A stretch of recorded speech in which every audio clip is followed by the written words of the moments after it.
Yep, you read that right. The mall. The place where 80s teenagers practically lived is driving transit ridership and even setting ridership records in the 20th century, in the 2020s. Malls used to be a huge part of the US shopping experience before they had to compete with e-commerce, the modern power center, big box stores, Facebook Marketplace, and even the metaverse. Well, not really that last one, but malls have steep competition these days, and they're not exactly winning the battle. The sheer number of malls that have closed since 1986 is staggering. We currently have around 1,200 malls in the United States, which sounds like a lot, before you realize that's down from 25,000 malls in the 1980s. According to a Capital One report, over 500 malls closed every year between 1986 and 2017. Some projections even showed that by the end of this decade, by 2030, there might be less than 1,000 malls in the entire country. But there are still malls out there that are not only surviving, but thriving, even in our increasingly e-commerce-based world. Welcome to the Tyson's Corner Metro Station, located here in Tysons, Virginia, Fairfax County Central Business District and Regional Commercial Center.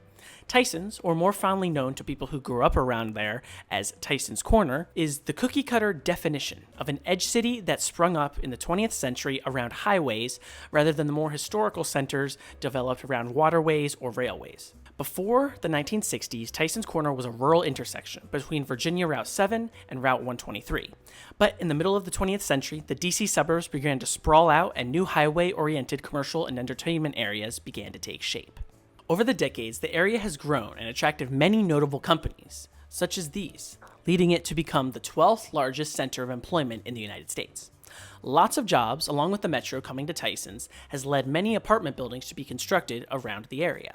But even with all this new construction, the area still feels pretty corporate and bland, at least for now. Fairfax County, which Tyson's is located in, wants Tyson's Corner, or Tyson's, or whatever you want to call it, to become the undisputed main downtown part of the county. The county also has pretty ambitious goals for Tyson's. They want it to be more mixed use and walkable, but that's going to be a challenge when it's surrounded by highways and massive roads on all sides. The county leadership also wants to double the amount of jobs in Tyson's from 100,000 up to 200,000, and they want to triple the amount of people that live there from 30,000 to over 100,000. These are pretty ambitious goals, and I just don't know if they're going to happen, to be honest. So how is this metro station's ridership driven by malls? Well, you got to look at a map. Within 10 miles of the station, there are 1.7 million people, many of them very well off, and others near metro stations, and some people who fit both those categories. Where do rich people go when they want to spend a lot of money? Well, a lot of places, but one of those places is the mall. This is the Tyson's Corner Center Mall to the south of the station, and up here to the north is the Tyson's Galleria. Let's start with the mall that has a direct walkway to the metro, Tyson's Corner Center. Tyson's Corner Center, also known as Tyson's One, opened as a one-story mall in the late 1960s. It opened with 65 of the total 100 stores empty, and with one of its 3 big department stores unopened. At the time, it was the first super-regional mall built in the DC area, attracting shoppers from Virginia, Washington, D.C., and Maryland. The first Bloomingdale's store outside of New York City came to the mall in 1976, and during the 1980s, the mall added a second level, a Lord & Taylor store, and the first Nordstrom this side of the Mississippi. The mall transformed all of the land around it into prime real estate and contributed to the development of Tyson's Corner, and therefore northern Fairfax County as a whole. I mentioned this in a former video of mine, but the first Apple store ever opened at this mall in the spring of 2001.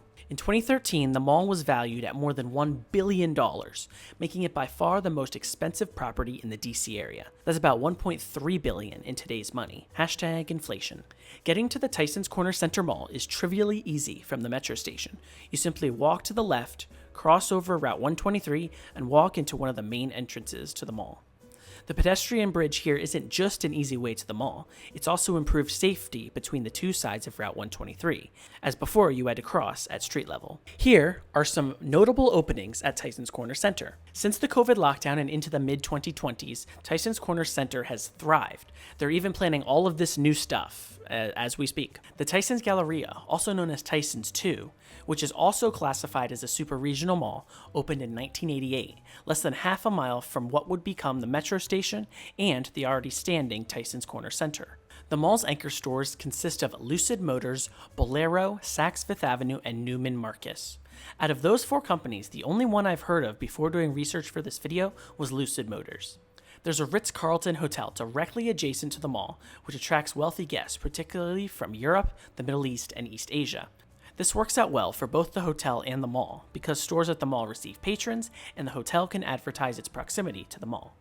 When I was at Tyson's Galleria, I felt so out of place. The place was so fancy. All of the stores were just nothing I would ever consider buying from. It was also pretty dead. To be fair, it was Wednesday midday, but it just felt weird. I felt way too not upper class to be there. So maybe visit Tyson's Corner Center if you're more of a normie, because that's the more fun mall, I would say.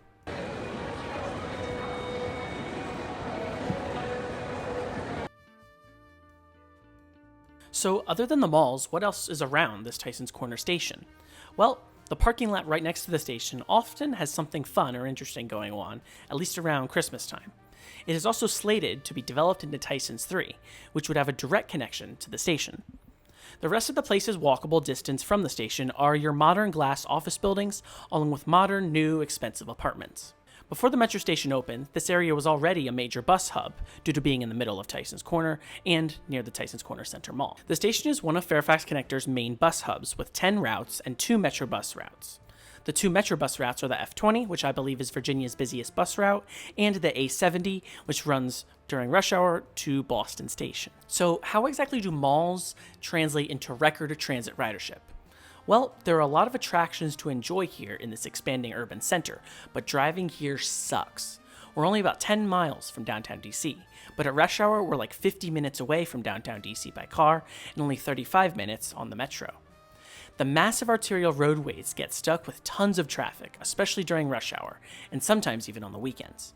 Interstate 495, which runs right next to Tyson's, is one of the most traffic-choked parts of DC's highway system, and it gets even worse during the constant construction. Just one more lane, bro. It'll fix everything. Before Metro's Tyson station opened, many buses served this area. The malls definitely attracted some ridership to these buses, but not in the same way that the Metro would. What buses were able to do was get employees to and from the mall. Many mall jobs don't make very much money, so taking the bus can be a good option for saving money. But in 2014, everything changed. Metro's Silver Line opened on July 28, 2014, providing direct one-seat rides from Arlington and Washington, D.C. to Tyson's Corner and Eastern Reston. So how do we know that the mall is having any effect on transit ridership? Well, we can look at Metro's detailed ridership data that WMATA generously puts on their website for anybody to see. If we look at the top 15 busiest days at this metro station, 6 of them are on Black Friday, which, is basically a holiday where you celebrate by buying stuff. This shows that lots of people are taking the metro to Tyson's on Black Friday, even more than the average workday, because very few office workers are going to work on Black Friday. The station's ridership by day of the week also shows us that the malls are a big ridership generator to this station. Since the pandemic, Saturday ridership has been higher than the weekdays at the station, showing that lots of people are visiting the attractions in the area on the typical day of leisure. Looking at the entries by time of day, we can see that most people leave the area between 3 and 7 p.m., which is the time of day when most people would be leaving the mall. In the station's first full year of operation, it got 3,000 entries per weekday. That climbed to 3,500 in 2019. The next year, the pandemic came and system-wide ridership took a nosedive, and we're still slowly returning to pre-pandemic ridership levels. In 2025, the station gets around 2,400 entries per weekday. This metro station's traffic pattern is unique for stations outside of downtown DC, as it receives more passenger entries into the station in the afternoon, even though it's in the suburbs. This is due to the fact that it's a major employment destination, where lots of people exit the station in the morning going to work, and then re-enter the station in the afternoon and take the train home. This is different than most suburban metro stations. Most suburban metro stations, there's a bunch of entries in the morning as people enter the station going to work, and then in the afternoon, people exit the station going home. I also somewhat consider this station my home metro station, even though I live around 27 miles away by road. That is due to OmniRide Route 60, which takes you from Manassas to Tyson's in about 30 minutes, and it bypasses all of the terrible traffic on Interstate 66. And it's fare-free as of the time of making this video. So there's a lot going for this station. It's in a high-demand commercial, office, and increasingly residential area, with a less than 30-minute commute to downtown DC via the metro. Trains run every 10 to 15 minutes, depending on the time of day, and there are bus connections to the surrounding areas. The main issue is a broader problem that Tyson's has suffered from since its inception. Massive, loud, full of traffic roads that make the area unpleasant for anyone outside of a car. Driving here sucks too, with constant traffic, challenging parking situations, and Maryland drivers coming in and breaking every rule of the road known to man. The long-term plan is to make Tyson's a more pedestrian and bike-friendly environment, but that's going to be challenging as State Route 7 and 123 are major arteries that carry over 70,000 and 30,000 vehicles per day, respectively. Along the same lines, many of the internal roads within Tyson's are also 4 to 6 lanes wide, with even more lanes at intersections. This makes walking more inconvenient, and for many, it encourages them to drive. I wish everyone the best of luck in trying to make this vision of a more walkable, bikeable, transitable Tyson's a reality, but for now, Tyson's is going to be what you get when you put urban amenities on top of already developed suburbia. So I'm curious, what is your favorite memory that you've ever made at a mall? And do you think that Tyson's will ever become this more of a downtown area, or is it destined to be this weird hodgepodge of urban and suburban at the same time? Let me know in the comments down below. Thank you very much, and I will see you next time. Adios.